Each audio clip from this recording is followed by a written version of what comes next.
नमस्कार। सामुद्रिक विज्ञान के इस अंक में एक बार पुनः आपका स्वागत है। एक सुंदर सी मेल हथेली, आप पुरुष जातक है और आपकी रियल हथेली मेरे सामने विवेचना के लिए आ रखी है। आपका सबसे पहला सवाल है, मेरा काम रियल एस्टेट प्रॉपर्टी का है, जो मैं पार्टनरशिप में कर रहा हूं। काम अच्छा रहेगा या नहीं रहेगा, ये आप पूछना चाहते हैं।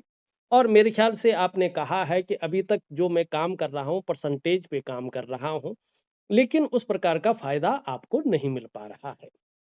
यहाँ पे देखेंगे तो ये आपकी सबसे छोटी उंगली है और रिंग फिंगर के पहले पोरवे तक ये पहुंच रही है। और यहाँ पे ये वास्तव में पहुंच रही है और यहाँ पे ये उंगली इस उंगली से थोड़ा बड़ी है और मिडिल फिंगर से छोटी है, अगर इसको बारीकी से देखें। देवगुरु आचार्य बृहस्पति पुष्ट और सुंदर अवस्था में आपकी हथेली में बैठे हुए हैं। ये हथेली में बनने वाला सबसे बड़ा राजयोग बुद्धादित्य राजयोग बनाता है।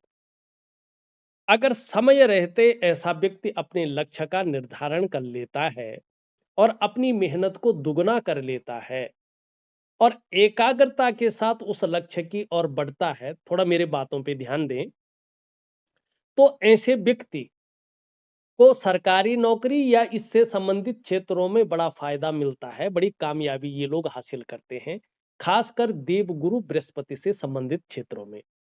चाहे शिक्षा का क्षेत्र हो, इंजीनियरिंग का क्षेत्र हो, चिकित्सा का हो, मैनेजमेंट का हो, वाणिज्य का हो या कानून का क्षेत्र हो। कुछ मामलों में, बहुत कम कुछ मामलों में, राजनीति से संबंधित क्षेत्रों में भी ये आपकी सहायता करता है। ऐसे व्यक्ति कामयाबी को हासिल करते हैं।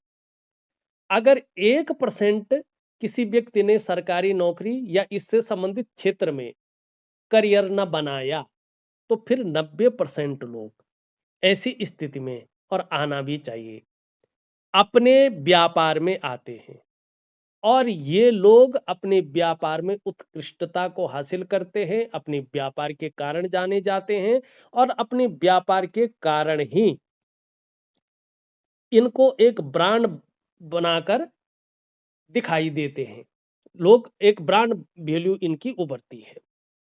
अब यहाँ पे देखेंगे, प्रॉपर्टी का काम कर रहे हैं आप, चाहे किसी भी रूप में कर रहे हो, ये अपने काम में आता है। तो इस राजयोग के फायदे की वजह से निश्चित तौर पे जो है 100% जो है आप अपने काम में आए हैं। अब चलते हैं प्रॉपर्टी। प्रॉपर्टी के लिए ये रेखा बहुत अच्छी मानी जाती है, ये जीवन की सहयोगी रेखा है, ठीक है ना। ये रेखा इसके लिए बहुत अच्छी मानी गई है। लेकिन अगर बीच में अगर आप देखेंगे तो यहाँ पे आपका राहु इस टाइम बहुत ज्यादा प्रबल स्थिति में दिखाई दे रहा है और शनि को देखेंगे तो शनि में भी एक कट दिखाई दे रहा है। जब ये राहु आ जाता है यहाँ पे और ये रहता है, तो आपको प्रॉपर्टी में किसी भी प्रकार का काम हो, बहुत बड़ा लाभ मिलता है, ठीक है ना। मंगल भूमि का कारक होता है और इसमें ये रेखा हो तो बड़ा जबरदस्त लाभ होता है, ठीक है ना। लेकिन जब यहाँ पे ये आ जाए तो ये आपकी बुद्धि को भटका कर रखता है, ज्यादातर आपको उपाय भी नहीं करने देगा ये बात निश्चित है। और आपके कार्यों में या आपकी नौकरी में स्थिरता नहीं आने दे रहा है, क्योंकि राहु एक परिवर्तनशील ग्रह है।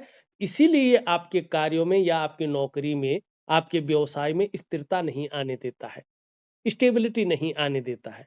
साथ में ये इसमें कट हो और इसमें ये उभरा हुआ हो, तो ये तनाव की स्थिति को पैदा करता है, ठीक है ना।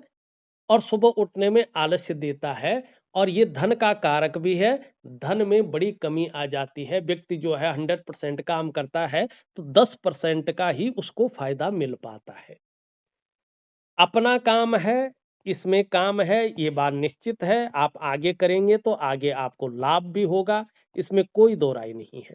लेकिन एक कमी आपकी हथेली में है। यहाँ पे देखेंगे तो ये आपका अंगूठा है, इसमें एक बहुत बड़ी कुबड़ बनी हुई है। ये इस बात को इंगित करता है कि आपके अंदर गूढ़ ज्ञान बहुत अच्छा है, मानी आप इंटेलिजेंट हैं, शार्प माइंड के व्यक्ति हैं, बहुत अच्छी नॉलेज रखते हैं। लेकिन पार्टनरशिप में आपका कोई जो है फायदा नहीं है। पार्टनरशिप में चाहे किसी के भी साथ करो, पार्टनरशिप में आपको व्यवसाय जो है तरक्की नहीं दे पा रहा है। आप किसी भी काम को इंडिविजुअल करें, स्वयं करें, निजी तौर पे करें, तभी आपको जो है अपने व्यवसाय का लाभ होगा। पार्टनरशिप में आप किसी के साथ भी करें, पार्टनरशिप में आपको बहुत अच्छा फायदा नहीं होगा। इस बात का आप ध्यान रखिएगा, ठीक है ना। एक्यूरेट यही है। दूसरी बात है जीवन रेखा, अगर आप देखेंगे तो इस प्रकार से जा रही है। ये देख रहे हैं आप, ये आपकी जीवन रेखा है और केतु का और चंद्रमा का प्रभाव पड़ रहा है। तो जन्म स्थान से दूर ज्यादा उन्नति होगी। जितना ज्यादा जन्म स्थान से दूर रहेंगे उतनी ज्यादा उन्नति है। जन्म स्थान में रहकर बहुत बड़ी उन्नति नहीं दिखाई दे रही है। जैसे जैसे उम्र बढ़ेगी आप धार्मिक और आध्यात्मिक प्रवृत्ति के इंसान बने रहेंगे।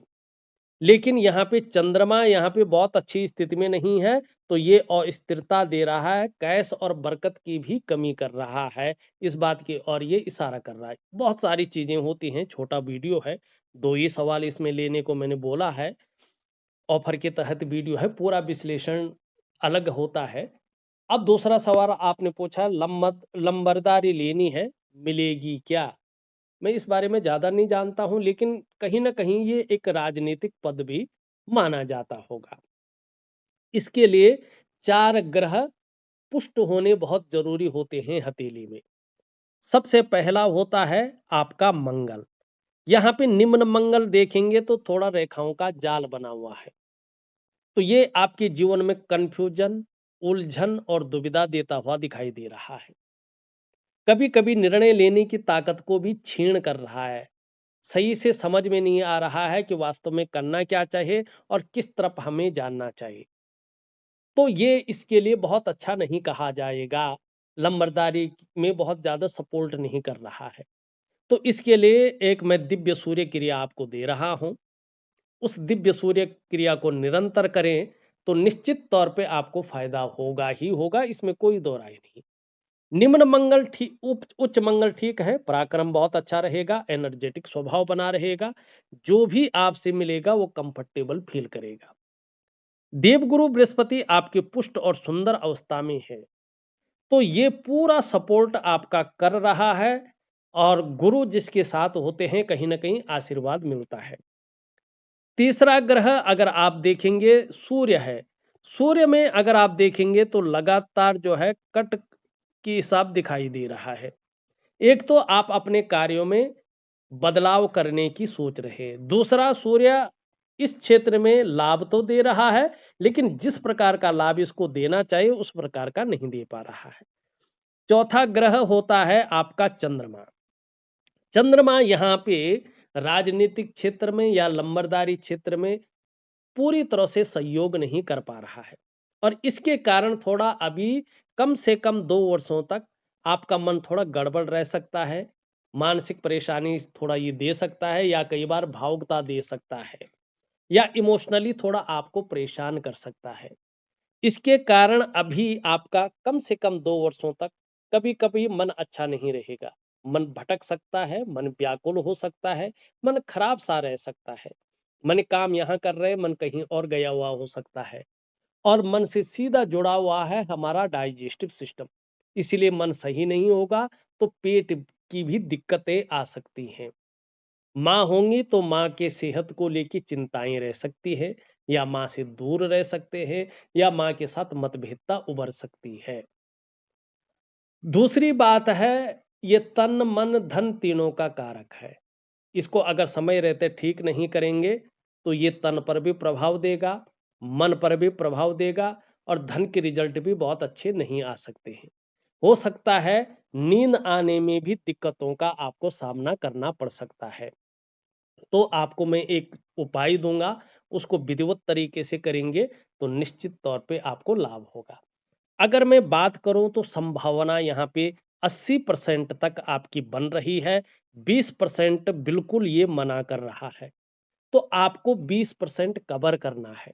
इसके लिए मैं आपको एक दिव्य योग ध्यान क्रिया दे रहा हूं, एक दिव्य सूर्य क्रिया दे रहा हूं और एक आपको मैं चंद्रमा का बहुत ही शानदार उपाय दे रहा हूं।